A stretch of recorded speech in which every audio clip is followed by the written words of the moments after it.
Ever notice how some people walk into a room and instantly command attention? They don't speak loudly, they don't try to impress, they just exist, and somehow everyone feels their presence.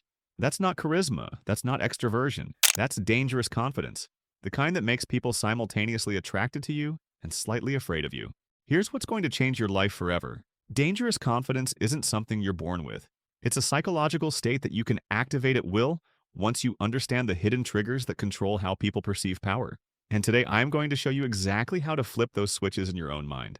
But here's the warning that separates the amateurs from the masters. This isn't about faking confidence or using cheap psychological tricks.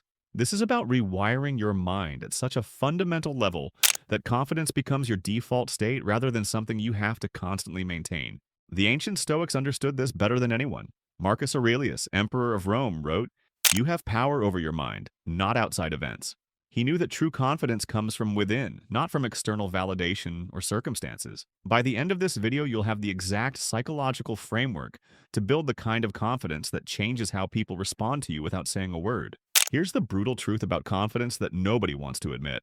The harder you try to appear confident, the less confident you actually seem. It's what psychologists call the confidence paradox. The people desperately trying to look strong, sound smart, and appear important are actually broadcasting their insecurity to everyone around them. Real confidence, dangerous confidence, doesn't announce itself. It doesn't need to.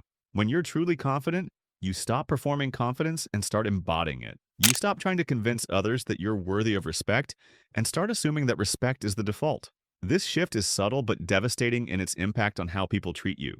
But here's where most people get stuck. They think confidence comes from achievement, looks, money, or status.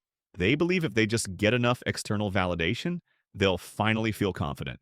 This is completely backwards. External validation is like a drug. The more you get, the more you need, and you're always chasing the next hit. The Stoics understood this 2,000 years ago. Epictetus, who was born a slave and became one of history's greatest philosophers, wrote, "Make the best use of what is in your power and take the rest as it happens." He knew that true confidence comes from focusing on what you can control, your thoughts, your actions, your responses, and detaching from what you can't. This is the foundation of dangerous confidence. Complete ownership of your internal state and complete detachment from external validation. The first step to becoming dangerously confident is eliminating the three core fears that keep most people trapped in insecurity. These aren't just random anxieties. They're deeply programmed psychological responses that evolved to keep us safe in tribal societies, but now sabotage our confidence in the modern world. The first fear is rejection. Most people structure their entire lives around avoiding rejection. They don't ask for what they want. They don't express their true opinions. They don't pursue their real desires, all because they're terrified of hearing no or being excluded from the group. This fear of rejection is psychological handcuffs that keep you imprisoned in mediocrity. Here's how you eliminate it. You deliberately seek rejection.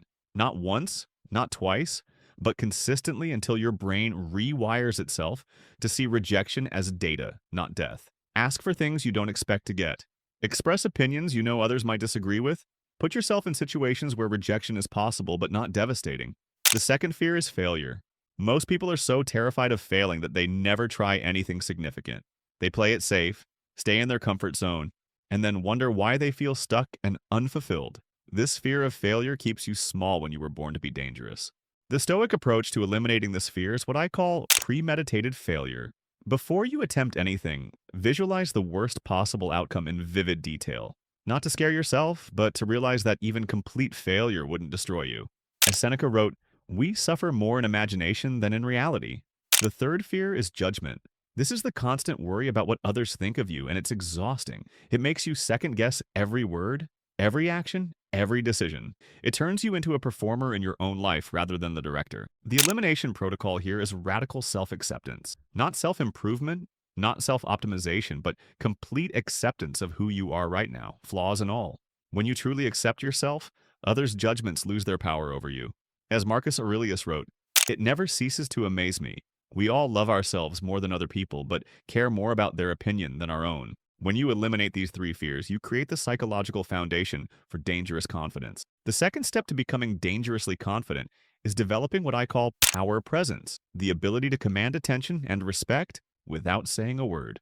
This isn't about being physically intimidating or socially dominant. It's about embodying a state of complete self-containment that people can feel the moment you enter a room. PowerPresence has three components: physical stillness, emotional non-reactivity, and attention control. Let's break down each one and how to master it. Physical stillness is about eliminating nervous movement. Most people constantly fidget, adjust, and shift their position because they're subconsciously uncomfortable in their own skin. They touch their face, play with their hair, tap their feet, or make other small movements that broadcast insecurity. The protocol for mastering stillness is simple but challenging. Practice being completely still for increasing periods of time. Start with 1 minute, then 5, then 10. Don't scratch itches. Don't adjust your position. Just be still and notice the urge to move without acting on it. This trains your nervous system to be comfortable with stillness. Emotional non-reactivity is about maintaining your internal state, regardless of external circumstances. Most people are emotional pinballs, bouncing from reaction to reaction based on what happens around them. Someone criticizes them, they feel bad. Someone praises them, they feel good. This makes you predictable and easy to manipulate. The protocol here is the Stoic practice of negative visualization. Throughout your day, imagine losing things you value or facing situations you fear. Not to make yourself anxious, but to remind yourself that your worth isn't tied to external circumstances. As Epictetus taught, it's not what happens to you, but how you react to it that matters. Attention control is about deciding where your focus goes rather than letting it be hijacked by others. Most people's attention is constantly pulled in different directions, by notifications, by others' demands, by their own wandering thoughts. This scattered attention makes you seem unfocused and uncertain. The protocol for mastering attention control is deliberate single tasking. Choose one activity and give it your complete focus for a set period. When your mind wanders, gently bring it back. This trains your brain to be where you decide it should be, not where others pull it. When you combine physical stillness, emotional non-reactivity, and attention control, you create a presence that people can feel before you even speak. The third step to becoming dangerously confident is mastering what I call the reality distortion protocol. The ability to create your own internal reality so powerful that it actually changes how others perceive the external reality around you. This isn't delusion or manipulation. It's about having such unshakable conviction in your own perception that others begin to see through your lens. This protocol has three components: assumption of value, rejection of social hierarchies, and comfort with silence. Let's break down each one. Assumption of value means operating from the unquestioned belief that you bring value to every situation. Not because you're trying to prove it, but because it's so fundamental to your identity that it doesn't even occur to you to doubt it. Most people enter interactions trying to demonstrate their worth. The dangerously confident person has already settled that question internally. The protocol for developing this is value identification and internalization. Make an exhaustive list of everything you bring to the table: skills, perspectives, qualities, experiences. Then practice introducing yourself in ways that subtly communicate this value without bragging. Not, I'm a graphic designer, but I help companies communicate visually. Rejection of social hierarchies means refusing to accept artificial status distinctions between yourself and others. Most people automatically defer to those they perceive as having higher status: bosses, celebrities, attractive people, the wealthy. This deference is visible in their body language, tone, and behavior. The protocol here is status equalization. Practice speaking to everyone with the same calm, respectful confidence regardless of their perceived status. Not arrogance toward those with less power, not deference toward those with more. The same centered presence with everyone. Comfort with silence is perhaps the most powerful component of dangerous confidence. Most people are terrified of silence. They fill it with nervous chatter, pointless comments, or unnecessary explanations. The dangerously confident person uses silence as a tool, allowing it to amplify their words and create space for others to feel their presence. The protocol for developing this is silence immersion. In your next few conversations, practice waiting 3 full seconds before responding to anything. It will feel like an eternity at first. Notice the urge to fill the silence and resist it.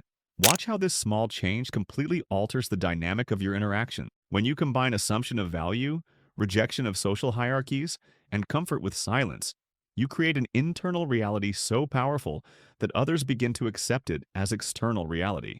Here's what's going to happen when you start implementing these protocols. At first, it's going to feel uncomfortable, even fake. Your brain is used to your old patterns of seeking validation, avoiding rejection, and reacting to everything around you. When you start changing these patterns, your mind will resist. This is normal. This is expected.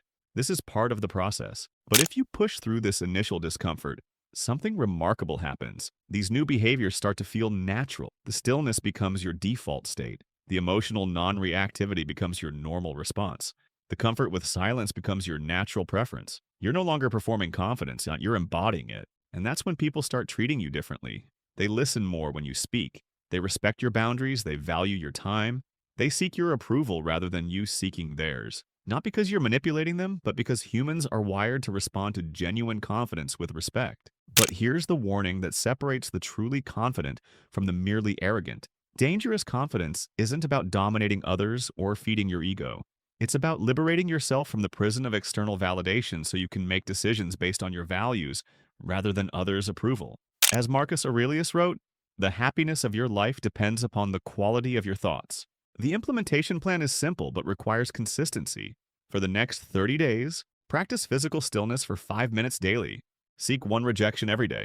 Wait 3 seconds before responding in conversations. Identify and challenge one social hierarchy. Review your list of values every morning. If you're ready to develop the kind of confidence that changes how people respond to you without saying a word, subscribe to this channel for more pragmatic principles. And leave a comment to tell us how you are going to use these principles in your life today. See you in the next video.